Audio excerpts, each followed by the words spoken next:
యేసుక్రీస్తు పరిశుద్ధ నామానికి మహిమ కలుగునుగాక. 40 శిల్వ సాక్షులు మన పాఠ్యభాగంలో మరొక పాఠ్యభాగాన్ని అధ్యయనం చేద్దాం. నిస్వార్థ ప్రేమ, కరుణ కలిగిన జీవితానికి సాక్షి, హతసాక్షి గ్రహం స్టెయిన్స్.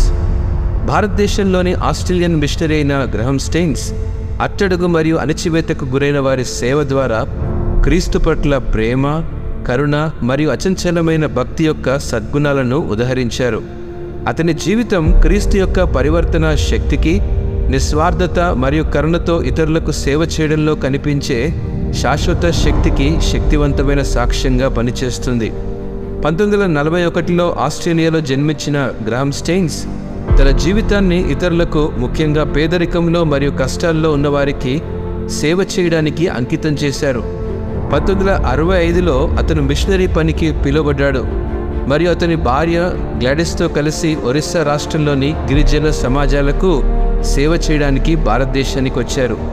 మిషనరీ పని పట్ల గ్రహం గారి జీవన విధానం కరుణ, వినయం మరియు తాను ఎదుర్కొన్న ప్రతి వ్యక్తి పట్ల లోతైన గౌరవంతో గుర్తించబడింది.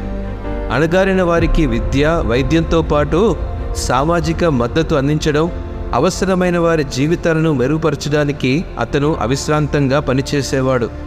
అల్లరి మూకల సమూహాల నుండి బెదిరింపులు, ఎన్నో సవాళ్లు, వ్యతిరేకతను ఎదుర్కొన్నప్పటికీ గ్రహం గారు క్రీస్తు పట్ల తన విశ్వాసం, ప్రేమ మరియు సేవ యొక్క లక్ష్యంలో స్థిరంగా ఉన్నాడు.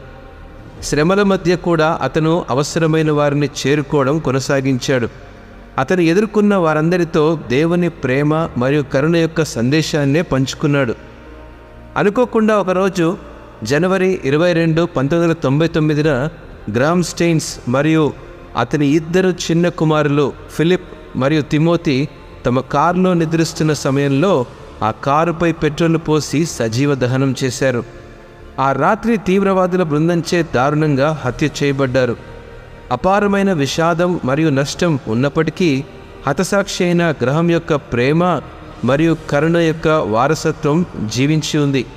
అతని సేవ మరియు నిస్వార్థత యొక్క అడుగుజాడలను అనుసరించడానికి నా జీవితంతో పాటు మరెన్నో లెక్కలేని జీవితాలను ప్రేరేపిస్తుంది. ప్రియదేవుని బిడ్డలారా, యోహాను సువార్త 15వ అధ్యాయము 12వ వచనం ప్రకారము, నేను మిమ్మల్ని ప్రేమించిన ప్రకారము మీరొకరినొకడు ప్రేమించవలెననుటయే నా ఆజ్ఞ అని వ్రాయబడి ఉంది.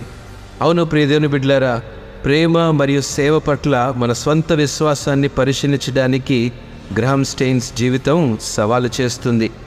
మనం ఎదుర్కొనే ప్రమాదాలు లేదా సవాళ్లతో సంబంధం లేకుండా అవసరమైన వారిని చేరుకోవడానికి మనం సిద్ధంగా ఉన్నామా? ఒకసారి ప్రశ్న వేసుకుందాం.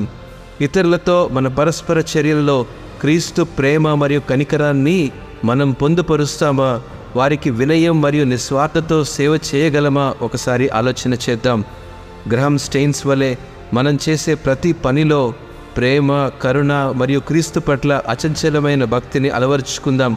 ఆయనకు మాదిరిగా మనకు అవసరమైన వారిని చేరదీయడానికి, వినయం మరియు కనికరంతో ఇతరులకు సేవ చేయడానికి మరియు మన మాటలతో, చర్యలలో క్రీస్తు ప్రేమను పొందుపరచడానికి అడుగులు ముందుకు వేద్దాం.